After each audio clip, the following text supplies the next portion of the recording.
আপনি যে মারা গেছেন কবরে আপনার কি অবস্থা, আপনার কি হয়েছে কবরে আব্বা বলেন তো। আমার ওই উস্তাদের ছেলে বলেন, আমি তো আব্বাকে এই কথা জিজ্ঞাসা করলাম, আব্বা আমাকে খুব হাসি মুখে বললেন, বাবা আমাকে যখন কবরে রাখা হয়েছে কতক্ষণ পরে এটা আমি জানি না, আমার কাছে 3 জন মানুষ আসছে। 3 জন মানুষ আইসা একটা মসজিদের মধ্যে যেমন ঢুকলাম, একজন মিম্বরের উপরে বসছে, আর ওনার ডাইন পাশে একজন মানুষ, বাম পাশে আর একজন মানুষ, এইভাবে বসে রয়েছেন, আর আমিও সামনে। এর মধ্যে যিনি মিম্বরে বসছেন উনি আমাকে বললেন, তোমার নাম কি? আমি বললাম। বলছে, দুনিয়াতে তুমি কি কাজ করতা? আমার ওস্তাদ বলেন, আমি তো বুখারী শরীফ পড়াইতাম। ইমাম বুখারীকে তুমি দেখছো কোনোদিন? বলে যে না, আমার তো দেখার তৌফিক হয় নাই। আমার ওস্তাদকে যিনি মিম্বরে বসে রয়েছেন উনি বলতেছেন, তুমি সারা জীবন যেই বুখারী শরীফ পড়াইছো এটার যে লেখক এটা হইলেন মুহাম্মদ ইবনে ইসমাইল। আমার ওস্তাদকে জিজ্ঞাসা করলেন ওই একটা লোকেই, যে তুমি যে একটা মাযহাব অনুসরণ করছো ওই মাযহাবটার কি নাম ছিল? বলছে যে এটা হানাফি মাযহাব। কয় ইমাম আবু হানিফা নোমান ইবনে সাবিতকে তুমি দেখছো নাকি? কয় যে না, আমি তো দেখি নাই। তখন ওই লোকটা আমার উস্তাদকে বলতেছেন, তুমি যেই মাযহাবে ছিলা ওই মাযহাবের ইমাম নোমান ইবনে সাবিত, ইমাম আবু হানিফা হইল এটা। আমার উস্তাদ বলেন, তখন আমি হযরতে ইমাম আবু হানিফা রহমতুল্লাহ আলাইহির সাথে মুসাফা করলাম। উনি বলেন, এরপরে 3 নম্বর প্রশ্ন আমাকে বললেন যিনি মিম্বরে, উনি আমাকে এবার নিজের ব্যাপারে বললেন, তুমি যে বুখারী শরীফ পড়াইছো এই বুখারী শরীফের মধ্যে হাদিস ছিল কার? আমার ওস্তাদ বলেন, আমাদের প্রিয় নবী আকায়ে নামদার তাজদারে মদিনা ফখরে মওজুদাত মুহাম্মদ আরবি সাল্লাল্লাহু আলাইহি ওয়াসাল্লামের হাদিস শরীফ ছিল। ওই লোকটা বললেন, মুহাম্মদ সাল্লাল্লাহু আলাইহি ইসলামের হাদিস পড়াইলা মুহাম্মদ সাল্লাল্লাহু আলাইহি ইসলামকে দেখছো নাকি? আমার ওস্তাদ বলে, না, ওনাকে তো দেখার সুযোগ আমার হয় না। ওই মিম্বরে বসা লোকটা বললেন, আমি সেই হাদিসের মালিক মুহাম্মাদুর রাসূলুল্লাহ সাল্লাল্লাহু আলাইহি ওয়াসাল্লাম। আমার উস্তাদ বলেন, এই কথা বলার সাথে সাথে আমি মিম্বরের উপরে যাইয়া জাবরায়া মুহাম্মাদুর রাসূলুল্লাহ সাল্লাল্লাহু আলাইহি ওয়াসাল্লামকে জাবরায়া ধরছি। আমার ভাইয়েরা, হাদিস শরীফ পড়ার ভাগ্য হওয়া, পড়ানের ভাগ্য হওয়া, এটি অনেক বড় ব্যাপার। এটি কেউ বুঝবো না, কিন্তু আমাদের নবীজি দুনিয়াতে সবচেয়ে বেশি রওজা শরীফ থেকে যার সাথে যোগাযোগ করছেন, মুহাদ্দিসিনরা বেশি বলতে পারবেন, আমার ধারণা সবচেয়ে বেশি কথা নবীজি রওজা মুবারক থেকে হযরতে ইমাম বুখারী রহমতুল্লাহ আলাইহির সাথে বলছেন। এর প্রথম কারণ হইল, বুখারী শরীফে যেই কয় হাজার হাদিস, এতবার তো কথা বলছেন নিশ্চিত। কারণ বুখারী শরীফের প্রত্যেকটা হাদিস এমন যে উনি লেখার আগে ওযু করতেন, 2 রাকাত নামাজ পড়ে রওজায়ে আতহারের এখানে অবস্থান করতেন, যতক্ষণ না নবীজি রওজা পাক থেকে বলতেন, এ মুহাম্মদ ইবনে ইসমাইল, এটা আমারে হাদিস, তুমি লেখো। एकाएक इश्क ने मुझको जगाया, एकाएक इश्क ने मुझको जगाया, जगा कर सो मुसीबत में गिराया। হযরতে রশিদ আহমদ গাঙ্গুহি রহমতুল্লাহ আলাইহি, নাম তো শুনছেন। ওনার একজন ফিসাবা ছিল, হাজি সাহেব, হাজি এমদাদুল্লাহ মুহাজিরে মক্কি রহমতুল্লাহ আলাইহি। তো হাজি সাহেব নাকি মাঝে মধ্যে দুরুদ শরীফ পড়তেন দাঁড়াইয়া, দাঁড়ায় যাইতেন। দুরুদ শরীফ পড়তেছেন, হঠাৎ দাঁড়ায় যাইতেন। কেউ বা কারা রশিদ আহমদ গাঙ্গুহি রহমতুল্লাহ আলাইহির কাছে বললেন যে আপনার যে ফিসাব হাজি সাহেব, হাজি এমদাদুল্লাহ মুহাজিরে মক্কি, উনি তো মাঝে মধ্যে দুরুদের সময় দাঁড়াইয়া যান, সব সময় না, মাঝে মধ্যে। তো রশিদ আহমদ গাঙ্গুহি রহমতুল্লাহ আলাইহি গেলেন, কি কারণে দাঁড়াইয়া যাচ্ছে আমি একটু জিগাম। তো যে পীর সাহেব মুরিদেরতে বড় না, হাজী সাহেব অনেক বড় মানুষ, এটি আলোচনা হুজুররা করেন সবসময়, আপনারা জানেন। হাজী সাহেব কিন্তু সাহেবে কাশফ মানুষ ছিলেন। রশিদ আহমদ গাঙ্গুহি রহমতুল্লাহ যেই মতলবে আইতে আছে এটা উনি আগেই বুঝতে আছেন। আসার পরে হজরতে হাজী আমদাদুল্লাহ মুহাজিরে মক্কি রহমতুল্লাহ আলাই এইভাবে দরবারের মধ্যে বসা, রশিদ আহমদ গাঙ্গুহি রহমতুল্লাহ আলাই আসলেন, হাজী সাহেবের সামনে বসলেন, প্রশ্ন করবেন, এখনো করেন নাই। ওনার মাথাতে একটা রুমাল ছিল হাজী সাহেবের, এই রুমালটা রশিদ আহমদ গাঙ্গুহি রহমতুল্লাহ আলাই মাথার দিয়ে দিছে। রশিদ একটু দুরুদ শরীফ পড়ো। তো রশিদ আহমদ গাঙ্গুহি রহমতুল্লাহ আলাই দুরুদ শরীফ পড়তেছিলেন, আল্লাহুম্মা সাল্লি আলা সাইয়্যিদিনা ওয়া নাবিয়িনা ওয়া শাফিঈনা ওয়া হাবিবিনা ওয়া মাওলানা মুহাম্মদ। এটা বলার সাথে সাথে রশিদ আহমদ গাঙ্গুহি রহমতুল্লাহ আলাই দাঁড়িয়ে গেছেন এবং যতক্ষণ দুরুদ পড়তেছেন উনি দাঁড়াই রয়েছেন। রশিদ আহমদ গাঙ্গুহি হাজী আমদাদুল্লাহ মুহাজিরে মক্কি রহমতুল্লাহ আলাই রুমালটা টান দিয়ে নিয়ে গেছেন, তখন আবার বৈশা পড়ছে। কয় কি ব্যাপার রশিদ আহমদ, একটু দাঁড়াইয়া পড়লা, আবার এখন যে বৈশা পড়ছো এটা কারণ কি? হুজুর বুঝলাম না, আমনের এই রুমাল মাথার দেওয়ার সাথে আমার রওজা মুবারকের সাথে সরাসরি সম্পর্ক হয়ে গেছে। তো কয়েম বকদমি জেবি এক কদম যে গায়বত মদদমি রসদ্দম বদম। আমার একজন উস্তাদ ছিলেন, আমি ওনার কাছে বুখারী শরীফ পড়ি নাই, ওনার নাম আব্দুল মমিন। আসরের পরে যিনি বয়ান করছেন শেখ আহমদ দামদ বারাকাতুহুম, এই উনি যার কাছে বুখারী শরীফ পড়ছেন, আমার ওই উস্তাদ আব্দুল মমিন সাহেব রহমতুল্লাহ আলাই, উনি ওই হুজুরের কাছে আব্দুল কয়ুম সাহেব, যিনি হাটহাজারী মাদ্রাসার মুহাদ্দিস ছিলেন, ওনার কাছে পড়ছেন। এই আমার উস্তাদ আব্দুল মমিন সাহেব উজানি মাদ্রাসার শাইখুল হাদিস, উনি এন্তেকাল করছেন উজানি মাদ্রাসায় বুখারী শরীফ পড়ানো অবস্থায়। ওনার এন্তেকালের পরে ওনার ছেলে খুব অপেক্ষায় ছিল যে আরে আব্বা মারা গেলেন, আব্বার সাথে তো কোনো কথা হইল না। ওনার একটু ডাক্তারের কাছে নিছে, উনি আবার বলছিলেন টাকা আনছনি। তো এরপরে আর কথা হয় নাই, ওনার এন্তেকাল হয়ে গেছে। তো উনি চিন্তায় ছিল আব্বার সাথে একটু দেখাও হইল না, আব্বা স্বপ্নযোগে আসেনও না, আর কেন যে টাকার কথা বললেন এটাও তো বুঝি না। এক সপ্তাহ পরে হঠাৎ ওনার ছেলে স্বপ্নে দেখে ওনার আব্বা আসছেন।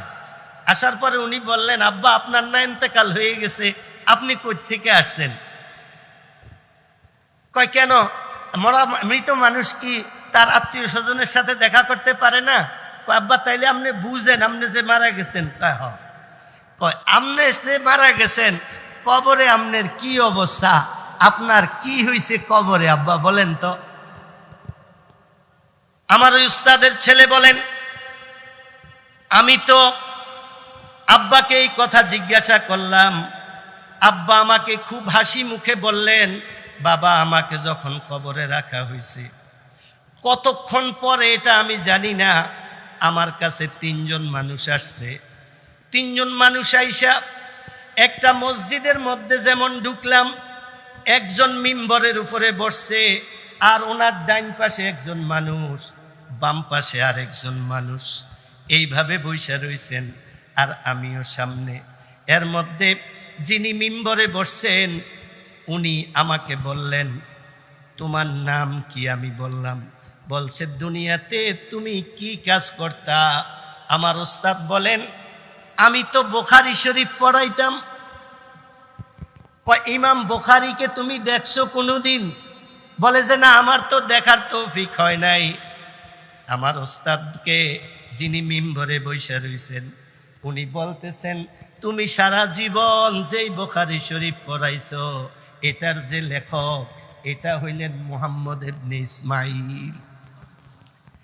আমার ওস্তাদকে জিজ্ঞাসা করলেন ওই একটা লোকে, যে তুমি যে একটা মাযহাব অনুসরণ করছো ওই মাযহাবটার কি নাম ছিল? বলছে যে এটা হানাফি মাযহাব। কয় ইমাম আবু হানিফা নোমান ইবনে সাবিতকে তুমি দেখছো নাকি? কয় যে না, আমি তো দেখি নাই। তখন ওই লোকটা আমার উস্তাদকে বলতেছেন, তুমি যেই মাযহাবে ছিলা ওই মাযহাবের ইমাম নোমান ইবনে সাবিত, ইমাম আবু হানিফা হইল এটা। আমার উস্তাদ বলেন, তখন আমি হযরতে ইমাম আবু হানিফা রহমতুল্লাহ আলাইহির সাথে মুসাফা করলাম। উনি বলেন, এরপরে ৩ নম্বর প্রশ্ন আমাকে বললেন যিনি মিম্বরে, উনি আমাকে এবার নিজের ব্যাপারে বললেন, তুমি যে বুখারী শরীফ পড়াইছো, এই বুখারী শরীফের মধ্যে হাদিস ছিল কার? আমার উস্তাদ বলেন, আমাদের প্রিয় নবী আকায়ে নামদার তাজদারে মদিনা ফখরে মওজুদাত মুহাম্মদ আরবি সাল্লাল্লাহু আলাইহি ওয়াসাল্লামের হাদিস শরীফ ছিল। ওই লোকটা বললেন, মুহাম্মদ সাল্লাল্লাহু আলাইহি ইসলামের হাদিস পড়াইলা, মুহাম্মদ সাল্লাল্লাহু আলাইহি ইসলামকে দেখছো নাকি? আমার উস্তাদ বলে, না, ওনাকে তো দেখার সুযোগ আমার হয় না। ওই মিম্বরে বসা লোকটা বললেন, আমি সেই হাদিসের মালিক মুহাম্মাদুর রাসূলুল্লাহ সাল্লাল্লাহু আলাইহি ওয়াসাল্লাম। আমার উস্তাদ বলেন, এই কথা বলার সাথে সাথে আমি মিম্বরের উপরে যাইয়া জাবরায়া মুহাম্মাদুর রাসূলুল্লাহ সাল্লাল্লাহু আলাইহি ওয়াসাল্লামকে জাবরায়া ধরছি। আমার ভাইয়েরা, হাদিস শরীফ পড়ার ভাগ্য হওয়া, পড়ানের ভাগ্য হওয়া, এটি অনেক বড় ব্যাপার। এটি কেউ বুঝবো না। কিন্তু এক লোক বলতেন, দিল মেরা তসখীর কিয়া এক আরবী নে, দিল মেরা তসখীর কিয়া এক আরবী নে, মক্কি মাদানী হাশিমিও মুত্তালিবিনে। আমাদের প্রিয় নবী মুহাম্মদুর রাসূলুল্লাহ সাল্লাল্লাহু আলাইহি ইসলামের বাণী যে যেদিক দিয়া প্রচার করছে, উনি ওদিক দিয়া কিন্তু খুব প্রচার হয়ে গেছে, প্রসিদ্ধ হয়ে গেছে। হযরতে খলিল আহমদ সাহারানপুরী রহমতুল্লাহ আলাইহি হাদিসের সনদ মিলাইতে গেলে জাগো নাম লাগে। শাহ আব্দুল আজিজ রহমতুল্লাহ আলাইহি, ওনাদের নাম আসে না? কেন আসে? এরা কি বই পড়াইছে? আকডুম বাকডুম পড়াইছে? এরা বুখারী শরীফ পড়াইছে এবং হাদিসের কিতাব পড়াইছেন, যার কারণে ওনাদের নাম শ্রদ্ধার সাথে কিয়ামত পর্যন্ত মানুষ নিব এবং প্রতি মুহূর্তে দোয়ায়ে পাইতেছেন। হযরত আব্দুল আজিজ, শাহ আব্দুল আজিজ রহমতুল্লাহ আলাইহি, উনি নিঃসন্তান ছিলেন। নিঃসন্তান, সারা জীবন কানলো, বুখারী শরীফ ওনারে কই নিচে দেন। এক তো বুখারী শরীফ পড়াইতেন, উপরে উনি খুব বড় বুজুর্গ ছিলেন। উনি এই সারা জীবন কেবল দোয়া করে, আল্লাহ আমারে তো একটা ফলাফাইন দিলেন না, দেন না। আপনার কাছে তো অভাব নেই। আমরা কই না, আল্লাহ আমার কাছে না অভাব, আপনার কাছে তো অভাব নাই, দেন। হযরত আব্দুল আজিজ রহমতুল্লাহ আলাইহি বলতে বলতে বয়স তো 80 পার হয়ে গেছে, ফলাফাইন তো হয় না। হঠাৎ না স্বপ্নে দেখে, তুমি তোমার অমুকের মুরিদের মাইয়া আছে একটা, এই মাইয়ারে বিয়া করো, আল্লাহ তোমার একটা ওলি সন্তান দিন। এখন মুরিদ হইছে জোয়ান, মুরিদের মাইয়া জোয়ান হইব না, একবারে বুড়া হইব। 80 বছরিয়া বুড়ায় যদি কয় মুরিদ রে, জোয়ান মুরিদ রে, তোমার বলুক মাইয়া আছে, তোমার মাইয়াকে আমার কাছে বিয়া দাও, ফিডের চামড়া থাকবো নি? মাথা মনে সব নষ্ট। ওনারা ছিলেন হিকমতি মানুষ। যে কোরআন হাদিস যত বেশি বুঝে, আল্লাহ পাক ওনাদেরকে বুদ্ধি অত বেশি দেয়। জায়গা বিশেষ কথা বলার জন্য, পরিবেশ বুঝার জন্য এদের চেয়ে বুদ্ধিমান আর কেউ নেই। দেখেন না, পড়েন না আপনারা মুক্তাজায়ে হাল? সারা পৃথিবীর কোন আনে পড়ায়নি এটা সারা, যে মুক্তাজায়ে হাল কি বুঝবো কেউ? বুঝবো? এটা শুধু এই কোরআন হাদিস বুঝিনেরা বুঝবো মুক্তাজায়ে হাল কারে কয়। এরকম একটা শব্দ আছে কিনা অন্য কোনো ভাষার মধ্যে আমার জানা নাই, থাকলেও আজকাল থাকতে পারে, কারণ এটা তো অনেক প্রচার হয়েছে। বাকি সর্বপ্রথম এটা ইসলামের মধ্যে আছে মুক্তাজায়ে হাল, এর আগে আর ছিল না এটা। যাই হোক, শাহ আব্দুল আজিজ রহমতুল্লাহ আলাইহি মুরিদরে ডাকলেন, এদিকে তোমার একটা কথা কমু, তুমি কিচ্ছু মনে করো না, যদি খারাপ মনে করো, খারাপ মনে করো না, আমি খারাপ নিয়তেও বলি না। আর তোমার আমার কথা মানতে হইব, বা তোমার ঘরের অবস্থাও কিন্তু আমি জানি না, তুমি বসো, তোমার সাথে আমি একটু কথা বলবো। বললো, এমন এমন, আমি তো স্বপ্নে দেখছি তোমার নাকি একটা মেয়ে আছে ছোট, আমার তো সন্তান হয় না, তো তুমি যদি একটু, আমার স্বপ্নে দেখলাম যে তোমার মেয়েটা বিয়ে করলে আমার আল্লাহ একটা ওলি সন্তান দিব। আসলে এই কথাটা আমি তোমাকে বলতেও কেমন লাগে, আর তোমার মেয়েকেও কি এটা বলা সম্ভব হবে কিনা, তুমি কিছু মনে করো না, খারাপ মনে করো না, তোমার কাছে খারাপ লাগলে আমারে বলে দিও, সমস্যা নেই। কিতাবের মধ্যে আছে, ওই মুরিদ বইলা উঠলেন, আমার মেয়ে যদি ভাগ্য ভালো হয়, হুজুর আপনি এত নিজকে নিজে দুর্বল ছোট মনে করেন কেন? আমার মেয়েকে আমি প্রস্তাব দিব, আমার মেয়ের ভাগ্য যদি ভালো হয় আমার মেয়ে এই প্রস্তাব গ্রহণ করব। মুরিদ বাড়িতে চলে গেলেন, যাইয়া বললেন, আমার মেয়ে তুমি এখানে আসো, আমি তোমাকে এখন একটা বিয়ের প্রস্তাব দিব, খবরদার পছন্দ হইলে হ্যাঁ বলবা, পছন্দ না হইলে কোনো খারাপ মন্তব্য করবা না, কারণ এটা যোগ শ্রেষ্ঠ এক ওলির প্রস্তাব। উনি বললেন, আমার হুজুর আব্দুল আজিজ সাহেব স্বপ্নে দেখছেন তোমাকে বিয়ে করলে ওনার একটা ওলি সন্তান হবে মা। এখন আমি হুজুরকে কি বলতে পারি বলো? দেখেন, মানুষের নিয়তের মধ্যে যদি ইখলাস থাকে, বিন্দু পরিমাণ খাইদ না থাকে, আল্লাহ তাদেরকে কবুল করে, ঠিক না? মেয়ে বলে উঠলো, বাবা আপনি এত ছোট হয়ে কথা বলেন কেন? আপনি যেখানে প্রস্তাব দিছেন আর জিনার প্রস্তাব, হযরত আয়েশা রাদিয়াল্লাহু তাআলা আনহা নবীজির কাছে বিবাহ বসেন নাই, তো এই যুগে তো আর ওই ধরনের পাওয়া যাবে না। আমার কাছে তো এই যুগে ওনাকেই আমার কাছে সবচেয়ে বড় মনে হয়, আমি ওনার স্ত্রী হব, এর চেয়ে বড় ভাগ্যের কথা কি আছে? আমি রাজি। মালফুজাতের মধ্যে আছে, আমাদের এই বুখারী শরীফের সনদের উস্তাদ আব্দুল আজিজ রহমতুল্লাহ আলাইহি বিবাহ করলেন, বাসর ঘরে গেলেন, মেলামেশার আগে 2 রাকাত নামাজ পড়লেন, 2 রাকাত নামাজ পড়ে হাত উঠাইছেন। ওনার স্ত্রী আয়েশা, ওই মেয়েটা আয়েশা সাথে হাত উঠাইছে। এই দুজনের হাত পাশাপাশি, 2 জনের হাতের মাঝামাঝি ফাঁক জায়গার মধ্যে 2টা ছোট্ট ছোট্ট হাত ওনাদের দোয়ার মধ্যে শরীক হইছে।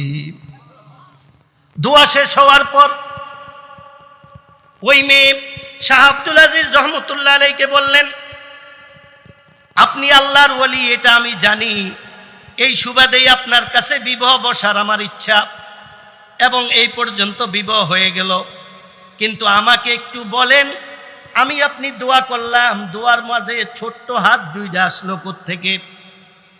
হযরত শাহ আব্দুল আজিজ রহমতুল্লাহ আলাইহি বললেন, তোমাকে কি তোমার আব্বা একটা স্বপ্নের কথা বলেন নাই? আমি স্বপ্নে দেখছিলাম তোমাকে বিবাহ করলে তোমার থেকে আমাকে আল্লাহ একটা সন্তান দিবেন, ওই সন্তানটা হবে ওলি সন্তান, ওলি। ওই সন্তান আজকে আমাদের সাথে দোয়াতে শরীক হয়ে গেছে। তাজা খাহি দাশতন গর দাগে হায়ে সিনারা, গাহে গাহে বাজে খাহি দপ্তরে পারিনারা, লা ইলাহা ইল্লাল্লাহ, লা ইলাহা ইল্লাল্লাহ। ওই সন্তান কে হয়েছে জানেন? এই যার নাম আবার আমগো বুখারী শরীফের সনদের মধ্যে লাগে, শাহ ওলিউল্লাহ মুহাদ্দিস দেহলভী রহমতুল্লাহ আলাইহি। কুव्वते ने की नादारी बदमकुन बरवजूदे खुद से तंबे हदमकुन। বুখারী শরীফ এবং হাদিস শরীফ পড়া বহুত বড় ব্যাপার, কিন্তু আজকাল বুখারী শরীফটারে কেউ একবারে এটা টিভি চ্যানেলে লয়ে গেছে, এটা একটু সমস্যা আর কি। বুখারী শরীফ আজকে যারা এখানে পাগড়ি নিবেন, ওনারা কয় বছর পড়ার পর এই বুখারী শরীফ পাগড়ি নিতেছেন জানেন? কমপক্ষে 12 বছর। আর এখন কি সাবদুয়ানো বয়ে বয়ে বুখারীর হাদিস কয়নি? এগুলা ভাই বুদ্ধিমানের কাজ না, বেকুবের কাজ। আমাদের উস্তাদ চলে আসছেন। আসসালামু আলাইকুম ওয়া রাহমাতুল্লাহ।